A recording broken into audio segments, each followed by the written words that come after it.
l'espace qui nous sépare et la montagne insurmontable.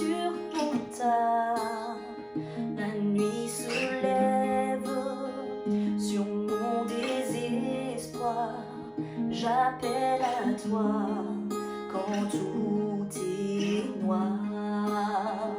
Dans les ténèbres, ta bienveillance toujours éclaire mon âme en paix. Tout est accompli tel qu'il est écrit. Jésus-Christ, mon espérance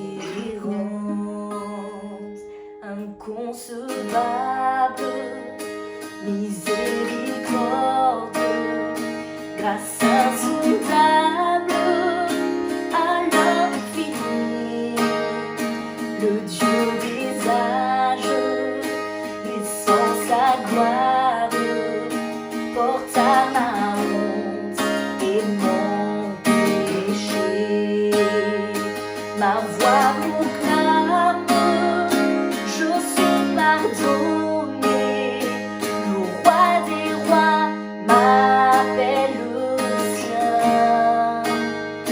Merveilleux sauveur, à toi j'appartiens. Jésus-Christ, mon espérance. Alléluia, gloire à mon libérateur. Alléluia, la mort c'est dans sa faveur. Mes chaîneaux étaient brisés, en son nom je suis sauvé. Jésus-Christ, mon espérance. Alléluia, gloire à mon libérateur. Alléluia, la mort c'est dans sa faveur. Mes chaîneaux étaient brisés, en son nom je suis sauvé. Jésus-Christ, mon espérance.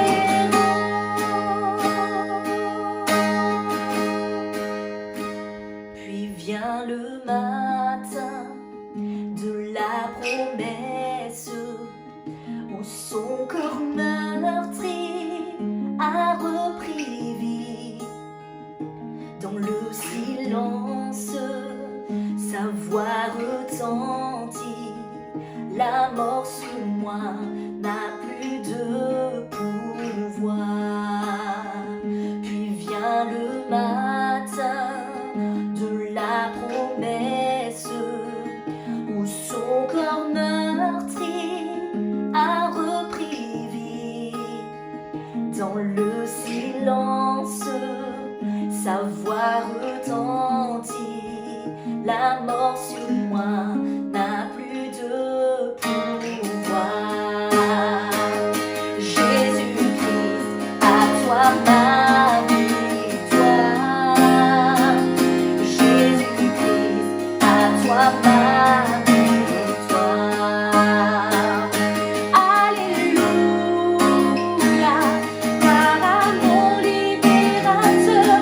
Alléluia, la mort c'est dans sa faveur. Mes chaîneaux étaient brisés, en son nom je suis sauvé. Jésus-Christ, mon espérance. Jésus-Christ, mon espérance. Jésus-Christ, mon espérance.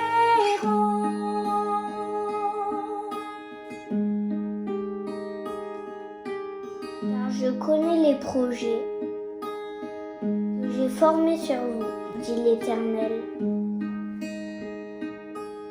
Projets de paix et non de malheur, afin de vous donner un avenir et de l'espérance.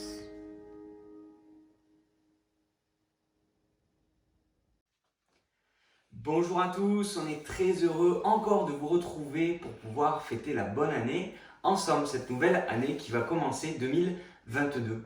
Et pour pouvoir faire ça, eh bien, on a choisi de vous faire un chant que Stéphanie a interprété, une lecture d'espérance et puis maintenant un partage au sujet d'un thème que j'ai pu trouver, qui est venu sur mon cœur ce matin lorsque je visitais Marie-Blanche. J'allais voir Marie-Blanche et puis elle me dit quelque chose, une phrase qui est restée dans mon esprit et que j'aimerais partager avec vous. Cette phrase, c'est « Seigneur, que cette année soit une année de réconciliation ».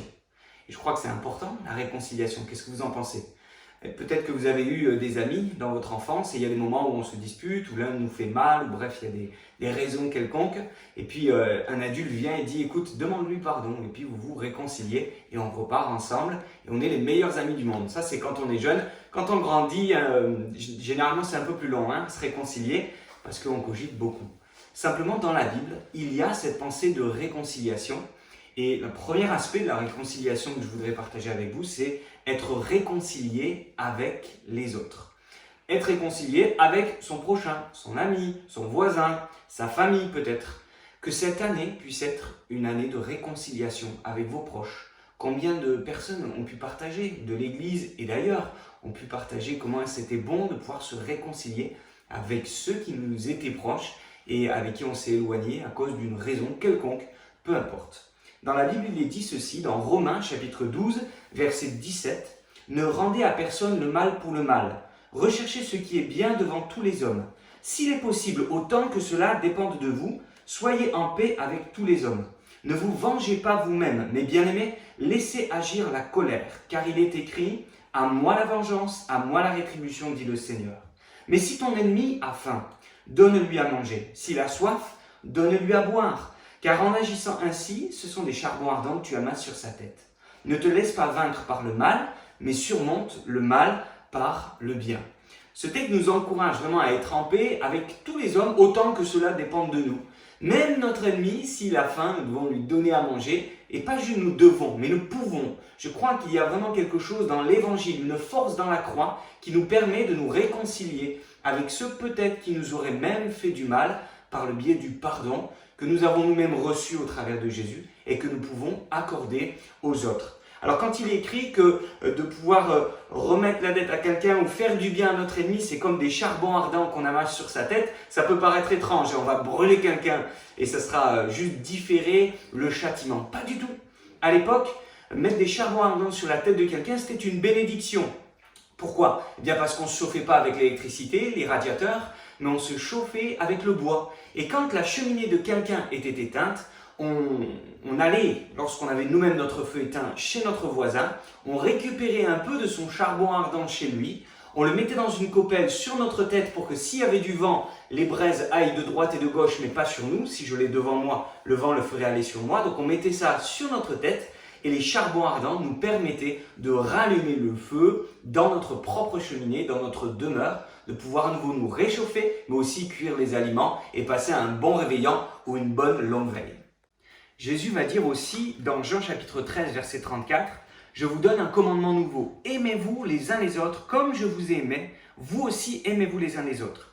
À ceci, tous connaîtront que vous êtes mes disciples si vous avez de l'amour les uns pour les autres. » Donc, s'aimer les uns les autres, se pardonner, aller de l'avant, continuer à avancer ensemble et à ne pas rester froissés les uns avec les autres, être réconciliés, c'est quelque chose d'important. Dans 1 Pierre 1,22, il est dit « Aimez-vous ardemment les uns les autres de tout votre cœur. » Ensuite, on voit qu'il y a besoin d'être réconcilié avec soi-même. Être réconcilié avec les autres, c'est un fait. Mais combien ne sont pas en paix avec eux-mêmes ? Et encore des choses qui sont là, qui ressassent, qui sont un poids sur leur vie, qui les empêchent d'être vraiment en paix à l'intérieur. C'est bien d'être en paix à l'extérieur avec les autres, mais quelques-uns ont vraiment une guerre intérieure. Quelque chose qui leur fait la guerre à l'âme. Et c'est vraiment important aussi de trouver cette réconciliation avec nous-mêmes. Dans Psaume 32, verset 2, il est dit qu'il y a un moyen pour être en paix à l'intérieur.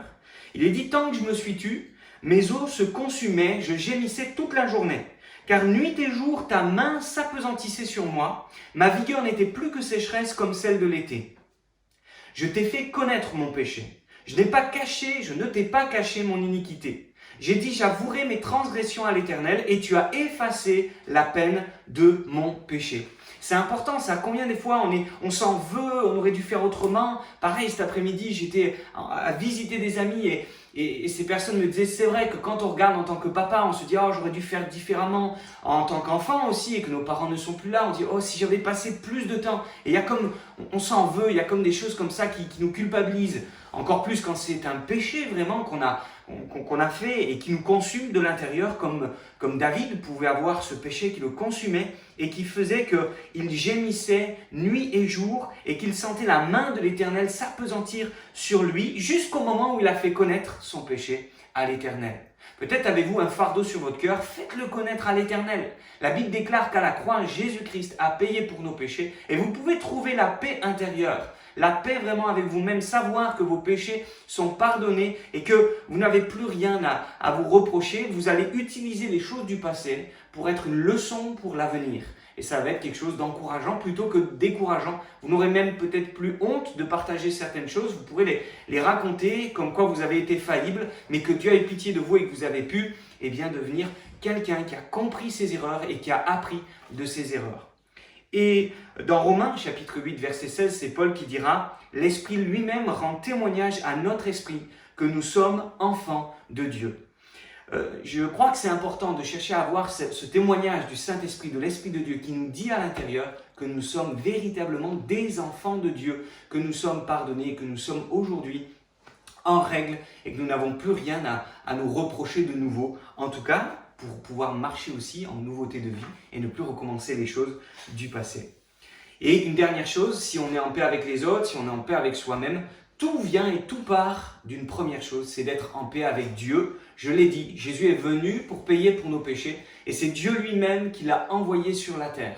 Dieu avait envie d'être réconcilié avec les hommes. Beaucoup de personnes ne réalisent pas que le péché, c'est pas juste une erreur, une dette qu'on a envers l'autre sur la terre, mais c'est avant tout une dette qu'on a envers Dieu. C'est un but manqué parce qu'on a été créé par Dieu pour toute autre chose. On a manqué l'objectif que Dieu avait pour nous et c'est important de garder le cap et de pouvoir comprendre qu'il nous faut demander pardon à Dieu pour nos péchés. Et si on peut lui demander pardon, c'est parce que la dette est payée. Jésus-Christ est mort à la croix. Paul dira dans 2 Corinthiens 5, 17, « Si quelqu'un est en Christ, il est une nouvelle créature. Les choses anciennes sont passées. Voici, toutes choses sont devenues nouvelles. Et tout cela vient de Dieu qui nous a réconciliés avec lui par Christ et qui nous a donné le ministère de réconciliation. » Là, il parle à ses apôtres. « Car Dieu était en Christ réconciliant le monde avec lui-même et n'imputant point aux hommes leurs offenses. Il a mis en nous la parole de réconciliation. Nous faisons donc les fonctions d'ambassadeurs pour Christ, comme si Dieu exhortait par nous. Nous vous en supplions au nom de Christ. Soyez réconciliés avec Dieu. » Beaucoup de personnes ont compris qu'il faut se réconcilier avec les autres. Beaucoup de personnes cherchent avec des méthodes philosophiques ou des choses de New Age ou des nouvelles médecines, des nouvelles philosophies, oui, eh bien, à être en paix à l'intérieur et à trouver la paix intérieure. Mais j'aimerais vous dire qu'il n'y a pas de paix plus grande à l'intérieur et à l'extérieur avec les autres que celle qui vient lorsqu'on a été en paix et lorsqu'on s'est réconcilié avec Dieu. Et puis les apôtres avaient vraiment compris ça. Paul dira, j'ai le ministère, nous avons reçu un ministère de réconciliation. Un pasteur, il a ce rôle de réconcilier les hommes avec Dieu. Un prédicateur, n'importe qui est appelé de Dieu pour s'occuper des autres, eh bien il a ce rôle d'emmener les gens à se réconcilier avec Dieu. Et ce n'est pas juste une option, c'est vraiment un cri qui vient du cœur parce que Dieu sait que sans être réconciliés avec lui, nous ne pouvons pas aller au ciel. Nous sommes privés de sa grâce, de sa bénédiction. Combien prient sans vouloir passer par Jésus et par la croix, prient sans vouloir passer par le pardon de leurs péchés et demandent à Dieu comme un porte-bonheur, comme une roue de charrette, eh bien oui, viens m'aider, et puis après l'oubli, ça ne fonctionne pas comme ça. Il faut vraiment être réconcilié avec Dieu. Il y a quelque chose qui nous sépare de lui, c'est le péché. Et le Seigneur Jésus a payé de sa vie pour que nous puissions être réconciliés avec son Père, avec Dieu. Et si nous l'acceptons, si nous demandons pardon pour nos péchés, alors le Seigneur le fait tout de suite. Et comme je l'ai dit juste avant, le Saint-Esprit témoigne à notre esprit que nous sommes enfants de Dieu, que nous faisons partie de sa famille. Il est à nouveau notre Père, on peut le prier avec cette fameuse prière « Notre Père, que ton nom soit sanctifié ». Et en plus, on aura plus de facilité à se réconcilier avec les autres parce que le Seigneur nous aura montré l'exemple et nous aura convaincus de son exemple pour pouvoir l'imiter et aimer les autres à leur juste valeur et comme il le faut, en tout cas quelque chose qui transcende les valeurs de cette terre.